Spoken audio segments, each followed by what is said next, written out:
how are you? I hope you're doing great. Welcome to my YouTube channel. It's Lindsay from my science closet, and in today's video we're going to be talking about fasting. So yes, if you're asking yourself, I'm at work but I have a break and it's the only moment of the day right now that I can record. This week has been very busy, so this is the only time that I have. I feel that there's a lot of people out there that when they hear the word fasting, they get really scared and think that it's really a bad thing for your body and for your health. But the truth is, most of us fast and we don't even notice it. So a quick example, for starters, we're fasting while we're sleeping. And I'm pretty sure that at some point in your life you have gone through this stressful moment that you're super focused on your project or your work or whatever it is that you're doing, and you have spent hours and hours without eating just because you have a deadline to do that project that you have to do, and you forget that you're hungry. Well, let me tell you, you're fasting there. So before we get into the different types of fasting that there are, which there are a lot, I'm just going to mention the most common and the ones that I think are the easiest to do. I want to explain a little bit how fasting works and the health benefits that you can get from it.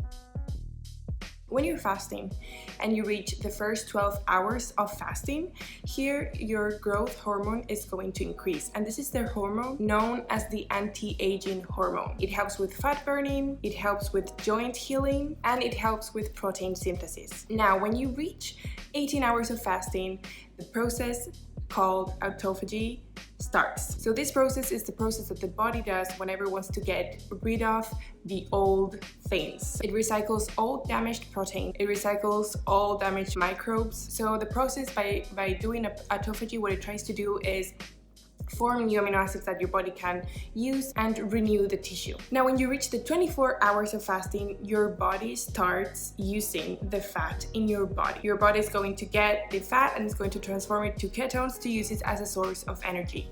So ketones are known as an appetite suppressant. They help to deal with hunger and cravings, meaning they help hunger and craving go away. Ketones also increase the antioxidants in the body, so there's going to be basically an increase in the reserve of antioxidant, and also it increases the oxygen, which means your body is going to run more on oxygen and less in CO2. So another important thing that happens in the 24 hours of fasting is that inflammation starts dropping, meaning that any type of condition that you have that involves inflammation, it's going to improve. Also, your gut starts healing. The reason why your gut starts healing is because it has stopped working, so it has this chance of chilling and relaxing. And also, according to several scientist articles, the heart is going to improve at this stage of 24 hours of fasting. The heart is going to start improving its cardiovascular function, and the brain is going to improve its function as well. And this is because these two work better on ketones rather than on glucose.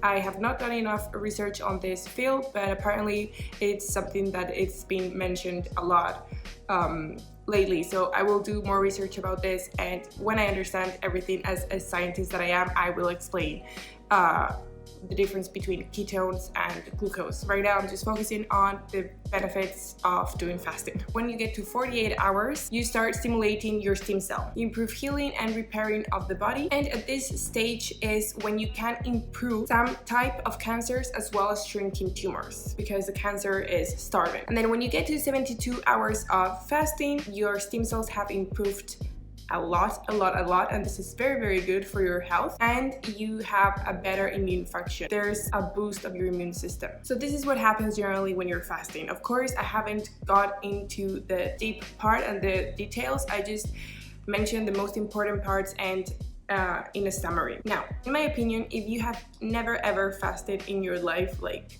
consciously, I would not suggest jumping into 72 hours of fasting, because if you have never tried it, you can experience some side effects, and you don't want that. So some side effects can be like maybe brain fog, you feel lightheaded, you feel fatigue, and things like that. So I would, if you want to try fasting, I would definitely start small, very small, and then just increase it little by little. So by starting small, maybe you can try intermittent fasting, and for this I use an app called Zero to track my fasting. There are several fastings that there are there, but then you have like an option where you can custom your own fasting, and I think it's a very cool app. You can journal how you felt during that fasting, and also you're going to keep a progress, and you can see your development in the fasting process. So types of fasting, you have the 16-8 fasting, which means you're going to be 16 hours without eating, and then you have 8 hours to eat. Then you have the 18-6, you have the 24 fasting, you have 36 hours, and then more, of course. So what I try to do during the week, honestly, I do not do this every day because sometimes after work I am just starving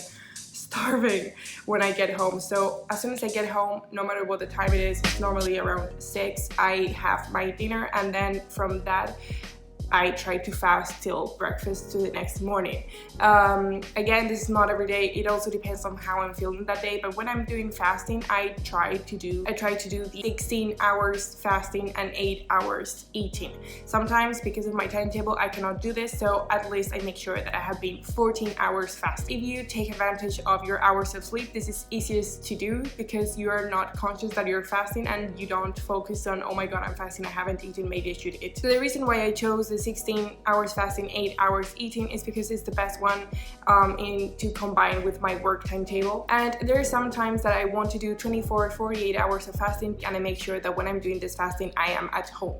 I don't like doing fasting whenever I have to be in movement and going out of the house, going to the street and doing stuff, because I have hypoglycemia and I have anemia, and whenever I do things and I haven't eaten, I can feel it. My hands start shaking and I feel very lightheaded and very tired, so I prefer not to. I have some people saying that it's not a bad thing, that you can totally do it, but for me, in my opinion, I just don't feel safe if I do that. So when I want to do 24 hours, 48 hours of fasting is to do like a complete cleansing of my body, and I just do it on the weekends when I know I'm going to be 100% in my house, just chilling, journaling, or watching Netflix, or something that does not require any type of energy from my body. Now, there are a lot of people out there that say that when you're fasting, you cannot eat anything at all, and then there's some that say that you can eat fat. When you do fasting, is no carbs, no sugar, but if you eat fat, it's not going to affect your process of fasting and it's not going to interrupt it. In my opinion, when I do fasting, I prefer not to eat anything at all, but I do drink coffee and lemon water or tea. That things you can use always without any sugar added, no honey, no sweetener, nothing, because if not, it will interrupt your fasting. So for example, when I do my 24-hour or 48-hour fasting in the weekends, what I do is I wake up very calmly. I kind of sleep in. I don't push myself in getting up early like during the week. It's just like I know it's going to be a very, very calm weekend, so I just wake up very calmly. I go into the kitchen. I am going to grab my glass of water and I'm going to have my supplements. This is also something that then does not interrupt your fasting, because obviously these supplements do not have sugar, or at least they shouldn't. So what I'm having is collagen, my vitamins mix, and my probiotics. And then after that, of course, I'm going to have my amazing huge cup of coffee.